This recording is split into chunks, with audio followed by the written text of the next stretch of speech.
Assalamualaikum warahmatullahi wabarakatuh. Perkenalkan, nama saya Wiwi Widianti. Saya dari Prodi Ilmu Komunikasi dari Universitas Matahul Anwar Banten. Di sini saya akan menjawab pertanyaan soal UAS MK Sosiologi Komunikasi.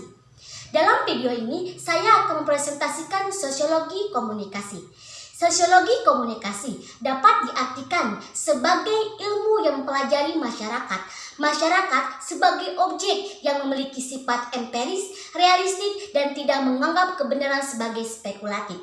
Sosiologi komunikasi dapat diartikan atau merupakan studi multidisipliner, yaitu memiliki berbagai macam cabang ilmu, terutama ilmu komunikasi dan ilmu sosial. Hal tersebut dapat dilihat dari kajian komunikasi dan proses sosial dalam dua sistem tersebut. Sosiologi komunikasi dapat diartikan atau dapat didefinisikan yaitu ilmu yang mempelajari interaksi sosial, yakni hubungan atau komunikasi yang dapat menimbulkan proses saling mempengaruhi, baik itu antar individu dengan kelompok maupun antar kelompok.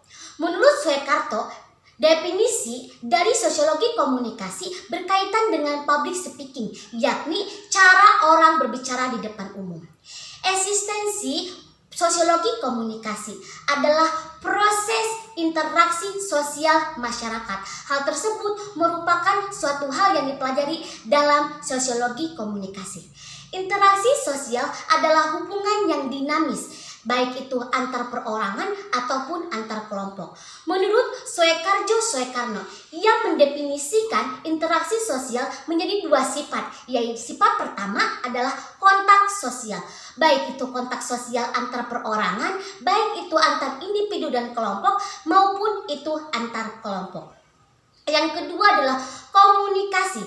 Dalam interaksi sosial terdapat 5 komunikasi. Yang pertama adalah komunikasi antar pribadi. Komunikasi antar pribadi ini dapat diartikan sebagai komunikasi yang dilakukan manusia terhadap individu lain. Komunikasi ini dapat berlangsung secara langsung maupun melalui media. Nomor 2 adalah komunikasi kelompok. Komunikasi kelompok adalah komunikasi yang dilakukan seseorang dalam suatu kelompok. Yang ketiga adalah komunikasi organisasi. Komunikasi organisasi adalah komunikasi yang dilakukan seseorang atau individu dalam suatu pola pada hubungan konteks organisasi. Komunikasi ini dapat terjalin dengan komunikasi antar pribadi maupun komunikasi kelompok.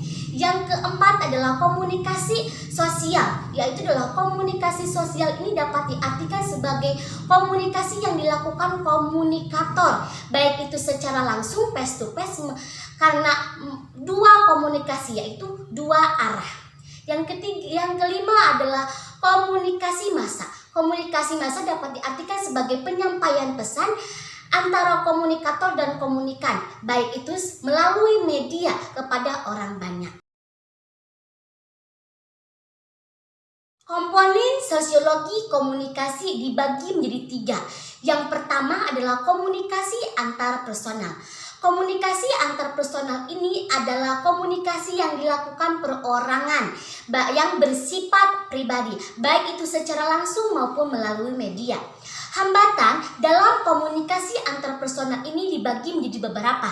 Yang pertama adalah bahasa, yang kedua adalah budaya, yang ketiga adalah kebenaran yang semu, yang keempat adalah penipuan, yang kelima adalah tujuan yang tidak jelas, yang keenam adalah salah paham, yang ketujuh menganggap enteng lawan bicara, yang kedelapan adalah mendominasi pembicaraan, yang kesembilan adalah pihak ketiga.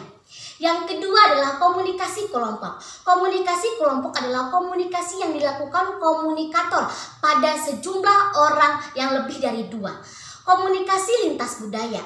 Komunikasi lintas budaya adalah komunikasi yang dilakukan seseorang individu kepada orang individu lain sehingga mengenal kebudayaan masing-masing.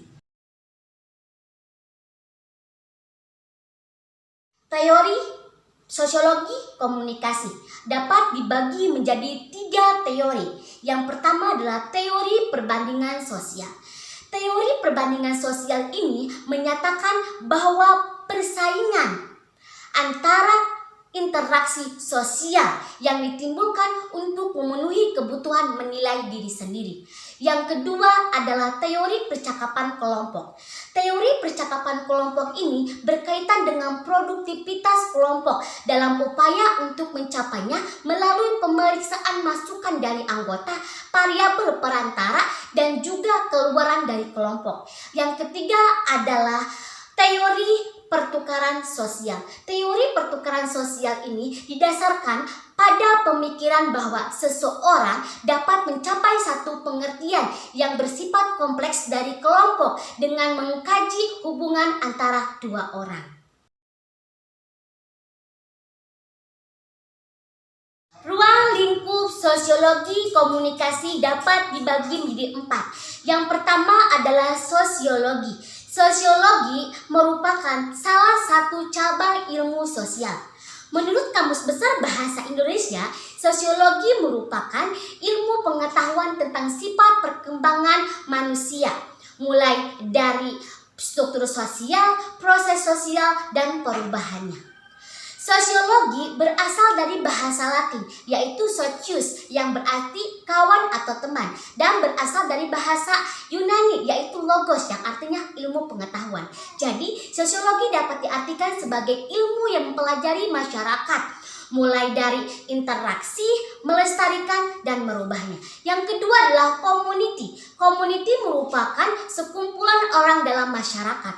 Pengertian tersebut didasarkan bahwa manusia yang hidup dalam satu ilmu komunikasi tidak dapat dipatok berapa jumlahnya. Yang ketiga adalah telematika informasi atau telematika teknologi.